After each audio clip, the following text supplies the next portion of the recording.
चैत्र पौर्णिमेच्या औचित्याने पूर्णेतील बुद्धविहारात धम्मदेशना व सत्कार समारंभाचे आयोजन करण्यात आले होते। सदर कार्यक्रम भदंत डॉक्टर उपगुप्त महाथेरो यांच्या मार्गदर्शनाखाली तर भंते मुदितानंद थेरो, भंते बोधिधम्मा, भंते सीलरत्न, भंते पय्यावनसह भिक्खू संघाच्या प्रमुख उपस्थितीत पार पडला। यावेळी प्रमुख पाहुणे म्हणून राज्याचे मंत्री तथा परभणीचे पालकमंत्री नामदार संजय बनसोडे, आमदार डॉक्टर रत्नाकर गुट्टे, कैलासराव कांबळे, प्रकाशदादा कांबळे, उत्तमभैया खंदारे, दादराव पंडित, हर्षवर्धन गायकवाड, धम्मा जोंधळे, मुकुंद भोळे यांच्या प्रमुख उपस्थितीत संपन्न झाला। तर नामदार संजय बनसोडे यांनी बोलताना म्हणाले की चैत्र पौर्णिमेच्या दिवशी आपणास बुद्धविहारात येण्याचा प्रसंग आला, त्याबद्दल आपण खूप भाग्यशाली आहोत। मराठवाड्यातील हे बुद्धविहार ऊर्जा देणारे विहार असून येथे आल्यानंतर नक्कीच ऊर्जा मिळते। चैत्र पौर्णिमेचं महत्त्वही त्यांनी विशद केलं। तर आमदार रत्नाकर गुट्टे यांनी आपण दिलेला शब्द पूर्ण करणार असून लवकरच फुटवेअर ब्रिजसाठी पाठपुरावा करून हा पूल लोकांसाठी तयार करून देऊ, सोबतच अन्य काही विकास कामेही मार्गी लावू। माझ्या मतदारसंघात कोणत्याही विकास कामासाठी निधी कमी पडू देणार जाणार नाही। यावेळी दिगंबर कराळे, यादव भोरे, अशोक धबाले, अखिल अहमद, मारुती बखाल, शेरखान पठाण, छगन मोरे, गणेश कदम, बापूराव डोकरे सह आदींची उपस्थिती होती। कार्यक्रमासाठी श्रीकांत हिवाळे, साहेबराव सुने, सूरज जोंधळे, विजय खंडागळे, अतुल गवळी, किशोर ढाकरगे, त्र्यंबक कांबळे सह सर्व महिला मंडळांनी परिश्रम घेतले।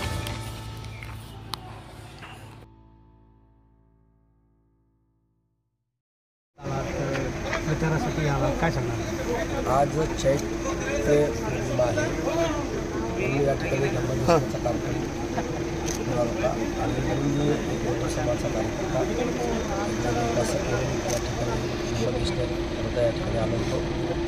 तर अनेक सर्व समाजातले घटक त्या ठिकाणी होते, त्यांच्याशी मी चर्चा केली आणि खूप चांगलं बुद्धविहार भंतेजीने त्या ठिकाणी संबंध मराठवाड्यातल्या बौद्ध उपासकांना निर्माण करून देण्याचं काम त्या ठिकाणी केलेलं आहे आणि मराठवाड्यामध्ये धम्म चळवळ वाढवण्याचं काम उपगुप्त महाथेरो या ठिकाणी करतात आणि अनेक वेळेस हे मराठवाड्याचं ऊर्जा केंद्र असल्यामुळं आम्ही सातत्याने या ठिकाणी येत असतो। महायुतीचे उमेदवार बी आहेत, त्यांच्या काय बदल सांगा?